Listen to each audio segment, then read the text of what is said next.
Assalamualaikum warahmatullahi wabarakatuh. Halo, nama saya Dinda Rahmawati, mahasiswa Pendidikan Guru Sekolah Dasar semester 2. Di video ini, saya akan membahas tentang apa itu ontologi, epistologi, dan aksiologi sebagai dasar dalam filsafat ilmu. Ketiga komponen ini penting karena membantu kita memahami ilmu bukan hanya dari isinya saja, tetapi juga dari asal-usul, cara memperoleh, dan tujuan penggunaannya. Yang pertama, kita akan membahas tentang ontologi. Apa itu ontologi? Ontologi dalam garis besar itu apa yang dikaji.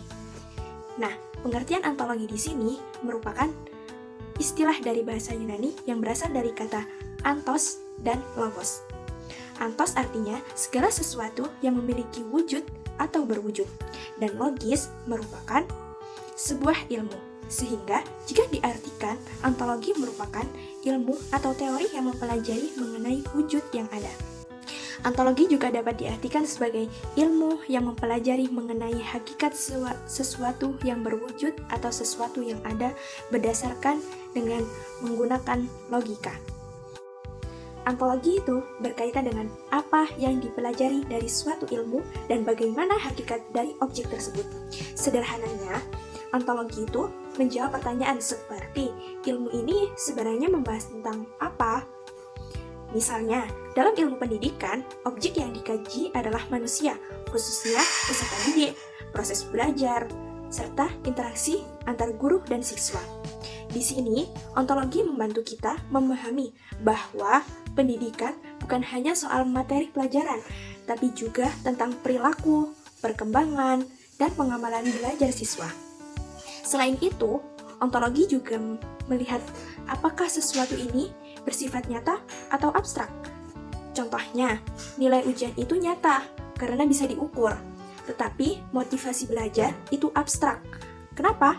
Karena kita tidak bisa melihatnya langsung, meskipun bisa dirasakan dan diamati melalui perilaku.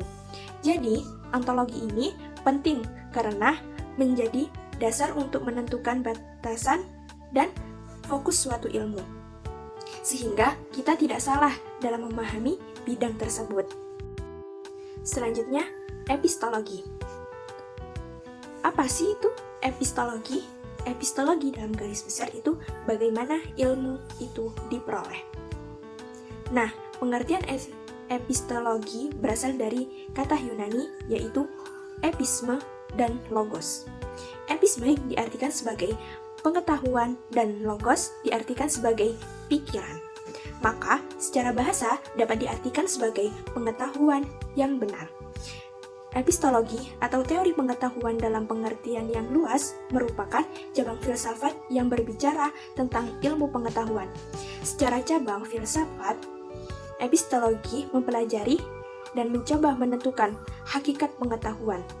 Maka, jika kita pahami lebih luas bahwa epistologi berbicara tentang asal mula pengetahuan, kemudian sumber pengetahuan, ruang lingkup pengetahuan, nilai validasi, dan kebenaran pengetahuan.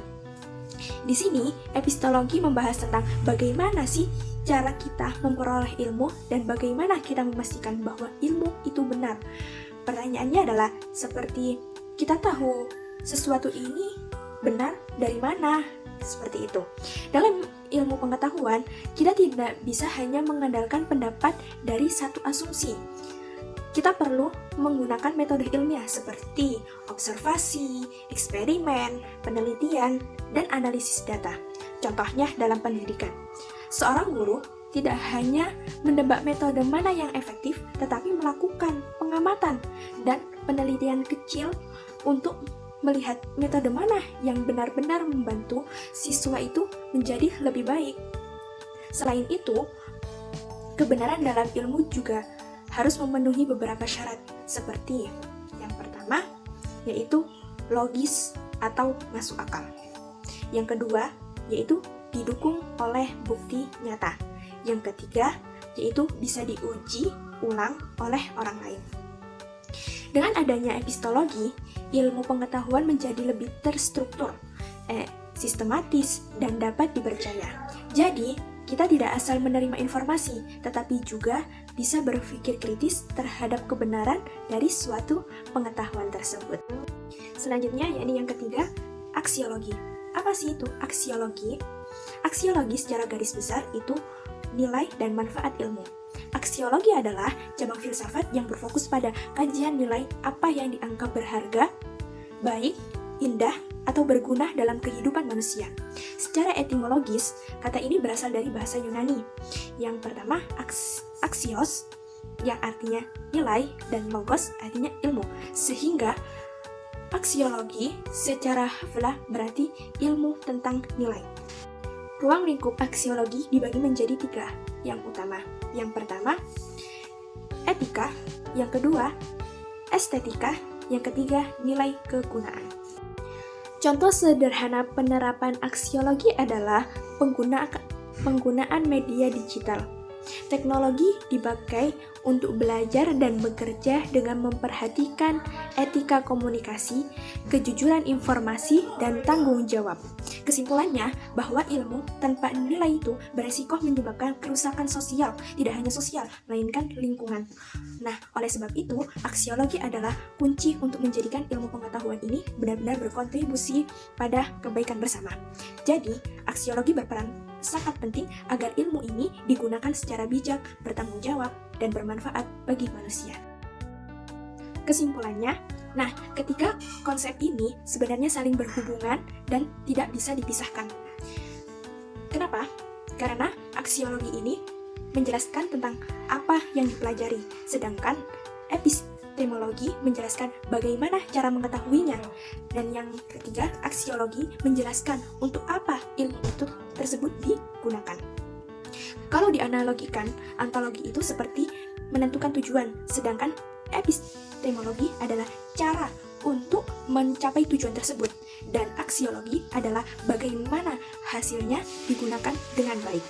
Dengan memahami ketiganya, kita bisa melihat ilmu itu secara lengkap, tidak hanya dari teori, tetapi juga dari proses dan manfaatnya dalam kehidupan nyata. Nah, sebagai kesimpulan, antologi, epistemologi, dan aksiologi merupakan 3 dasar utama dalam filsafat ilmu yang saling melengkapi. Dengan memahami ketiganya, kita tidak hanya menjadi orang yang berilmu, tetapi mampu berpikir kritis dan menggunakan ilmu secara bijak dalam kehidupan sehari-hari. Terima kasih, mungkin itu saja yang bisa saya sampaikan. Kurang lebihnya saya mohon maaf bila ada salah kata maupun ada kurangnya. Saya minta maaf sebesar-besarnya. Akhirul kalam, wassalamualaikum warahmatullahi wabarakatuh.